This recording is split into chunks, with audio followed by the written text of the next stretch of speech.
কাছে ডাউন হয়ে গিয়েছেন।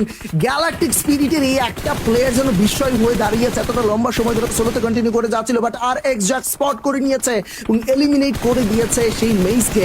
গ্যালাকটিক স্পিরিট তারা কিন্তু শেষমেশ এলিমিনেট হয়ে গেল। সো এই ম্যাচ থেকে তাদের সংগ্রহটা কিন্তু খুব একটা খারাপ বলা যাবে না, মোটামুটি ভালো কিন্তু তারা পিক করতে পেরেছেন। এবার কিন্তু ডিফোসিক তার দিকে স্পট করে আছেন, নারুটো ফায়ার দেওয়ার চেষ্টা করে যাবেন, রিফ্লেক্স তার কাছে থেকে আসলো, রিটালিয়েশন পয়েন্ট এবং রিটালিয়েশন করে কিন্তু এলিমিনেশনটাকে পিক করার চেষ্টা কিন্তু করতে চেয়েছিল, বাট সম্ভব না যেহেতু রিচ কভার আছে নারুটোর কাছে। আর এক্সাক্ট রিভাইভটা দিয়ে দিবে এওয়ানার্জি স্পোর্টস। আপাতত তারা কিন্তু নীরব ভূমিকায় আছে, সুযোগের অপেক্ষায় আছে।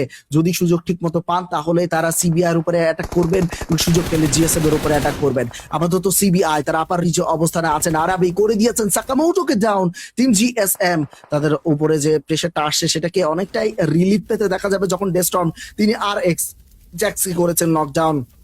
সো এই সুযোগটার অপেক্ষাতে কিন্তু এওয়ানার্জি স্পোর্টস ছিল, এরকম মোমেন্টের অপেক্ষাতেই এওয়ানার্জি স্পোর্টস এক্স্যাক্টলি আছে।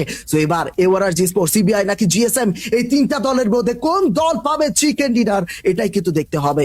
এওয়ানার্জি স্পোর্টস ফুল রস্টার রয়েছে, জিএসএম এর duo, CBI trio. So duo B trio B full roster, এখান থেকে চিকেন ডিনার পাওয়ার চান্স কার বেশি?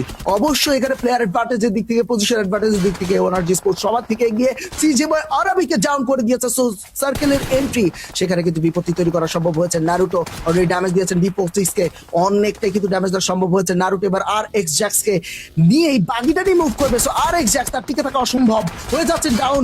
নারুটো এইচপিতে আছেন এবং রিজের দিকেও কিন্তু যাচ্ছেন, কিন্তু সার্ভাইভটা করতে পারছেন, বাট রাউডি তিনি অ্যাঙ্গেলটা পেয়ে যেতে পারেন না। রিফ্লেক্ট অ্যাঙ্গেলটা মেকশোর করে নারুটোকে এলিমিনেট করলেন। এবার A1 versus GSM, El Clasico চলবে। গ্রেনেড আসছে, রিফ্লেক্স হতে পারে ডাউন। মাইন্ড ব্লোয়িং একটা গ্রেনেড ছিল সিনিস্টারের কাছে থেকে। এবার D46 তিনি কিন্তু পিক করবেন, ফায়ার দিবেন, নক করার চেষ্টা করবেন। অলরেডি রাউডি কিন্তু D46 এর কাছে হয়ে গেছেন down and finish, but D46 সিনিস্টারকে ডাউন করার চেষ্টা ছিল, বাট সিনিস্টার ফায়ার দিলেন end with the winner chicken dinner to team এওয়ানার্জি স্পোর্টস। ট্রেমেন্ডাস একটা চিকেন ডিনার কিন্তু পেয়ে গেল এওয়ানার্জি স্পোর্টস।